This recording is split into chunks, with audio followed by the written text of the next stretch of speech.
Hi, Rachel. I'm having a bit of trouble with the software here, so I hope this will work. I've tried to reboot it and do everything I could. This is just a short video on word problems with fractions. The main thing I want to tell you before you start watching it is that in mathematics, everything should make sense. Never just memorize how to do a problem.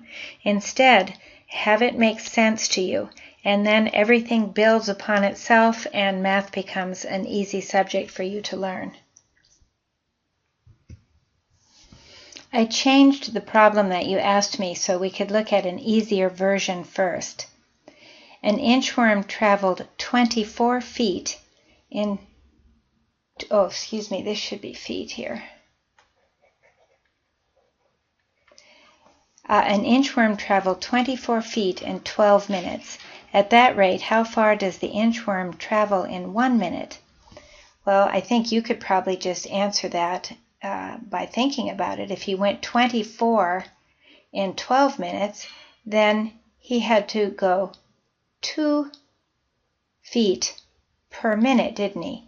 2 feet per minute times 12 minutes would give you 24 feet. So he's going 2 at a time, and there's 12 minutes there.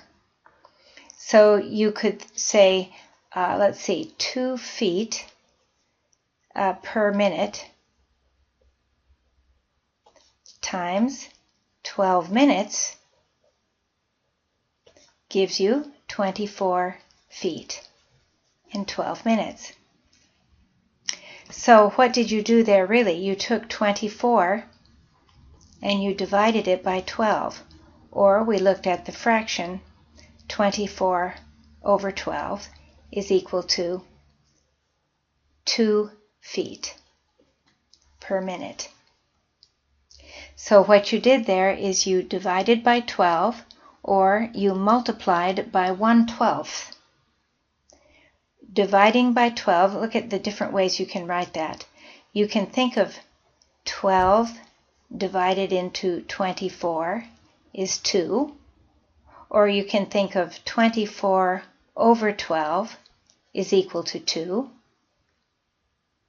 or you can think of 1/12 of 24 is equal to 1/12 times 1/12 times 24, which gives you 2. And this is important right here because, sorry about that, this is not working right. This word of is usually always means multiplication. 1/12 of 24 is 1/12 times 24, or 24 over 12. These are all the same thing here. And of means multiply. So now let's look at the problem that you sent me. So now the inchworm travels 1/3 of a foot in 12 minutes. We're still going to do the same thing. We're going to divide by 12. So you could think of it as 1/3 divided by 12, but it's better to think of 1/12 of 1/3 foot. 1/12 of 1/3. So that is equal to 1/12 times 1/3. And I assume that you've learned how to multiply fractions now. You multiply the numerators. 1 times 1 is 1. And 12 times 3 is 36. So your answer is 1/36 of a foot. Again, think of that magic word of right here. It always means multiply. If an inchworm travels 1/3 any distance in 12 minutes, then in 1 minute it will travel 1/12 of that distance.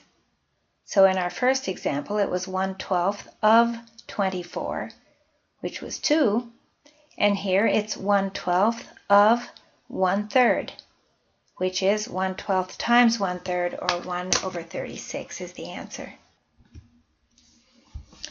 This problem is very similar. Miss Adams brought 2/3 of the cookies she baked to a dinner party. The group at the dinner party ate 3/4 of what she brought. So in other words, they ate 3/4 of 2/3 of what she brought. Okay, and we don't know what that is. It doesn't tell us how much she brought.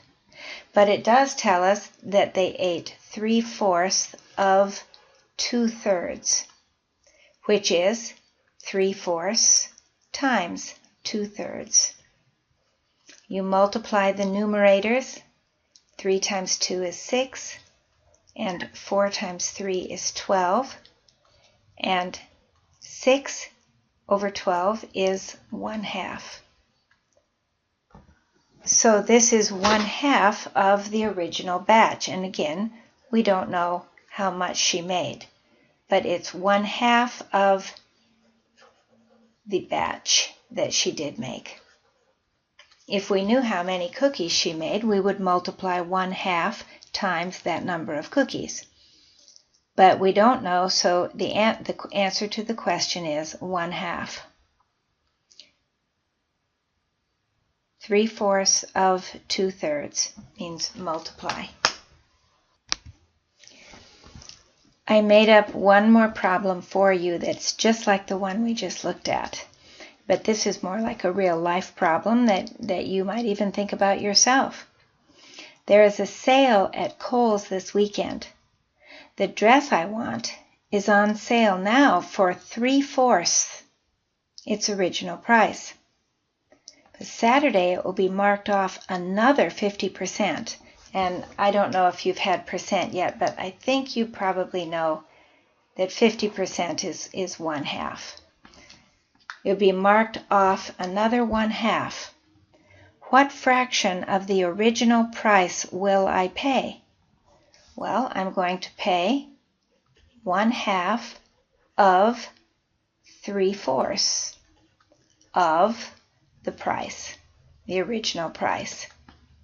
1/2 of 3/4, which will be 1/2 times 3/4, and that means I will pay 3/8 of the original price. So that's a really good sale. That's less than 50%. Again, the of means multiply. Now, if, like in the previous example, if they had told us how many cookies that the lady made, we could have said exactly how many were eaten. Here, if we knew the price of the dress was originally $64, well, then we would say I would pay then 3/8 of the price. So I would pay 3/8 of $64. And that is 3/8, again, the magic word of, times 64. And you know that's the same thing as 64 over 1. So we have 3 times 64 over 8 times 1. And the 8 goes into 64 8 times, and our answer is we only paid $24. Now, I don't know what grade you're in, and I don't know if you simplify fractions like that yet. If not, don't worry about it. But I just wanted to put in one more example so you could see the same kind of problem in another way.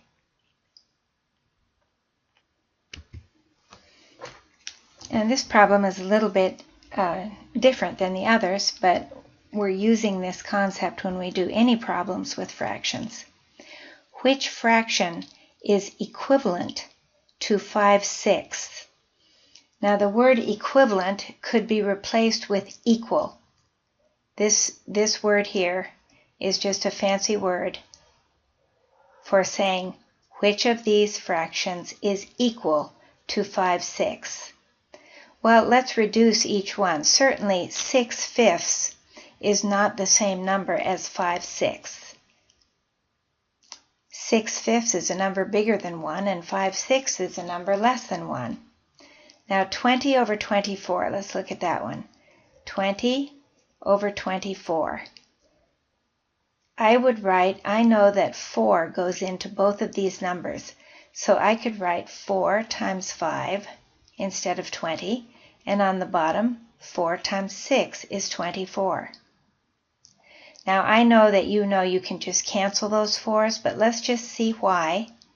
That's the same thing as 4 over 4 times 5 over 6, isn't it? And what number is 4 over 4? It's just 1. That's why you cancel the 4's, because 4 over 4 is just 1, and 1 is that magic number that you can multiply to any other number and not change it, so we can cancel. So, well, part B is definitely equal to 5/6, or equivalent. Now 25 over 36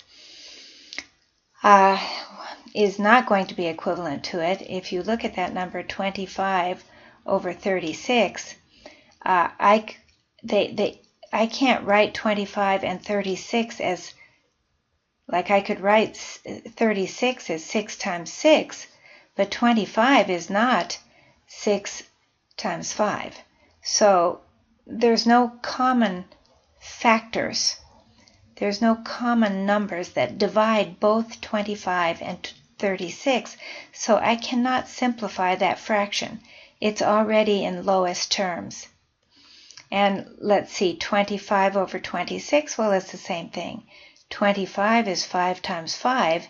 26, well, that's 2 times 13. They don't have any common factors, numbers that divide both of them. So 25 over 26 and 25 over 36 are reduced. They cannot be reduced any further, and the answer is just B. Now let me just say one thing about a problem like this, because it's much more important than just being able to pick out this one answer here. It's more important to see that there are many, many, many numbers that are the same as 5/6. And those numbers can be 5 times anything. Let's see, let's make a star, meaning any number, over 6 times star, no matter what number it is. In other words, we could have 5 times 5 is 25, over 6 times 5 is 30. Or I could say 5 times 2 is 10, 6 times 2 is 12. Or maybe I'd say 5 times 100 is 500, and 6 times 100 is 600. And in fact, there are, if you know what this word means, there are infinitely many ways to write the number 5/6. But 5/6 is the nicest way, because 5/6 is completely reduced. We can't take out any common factors of both 5 and 6. So I hope this helped you. Let me know.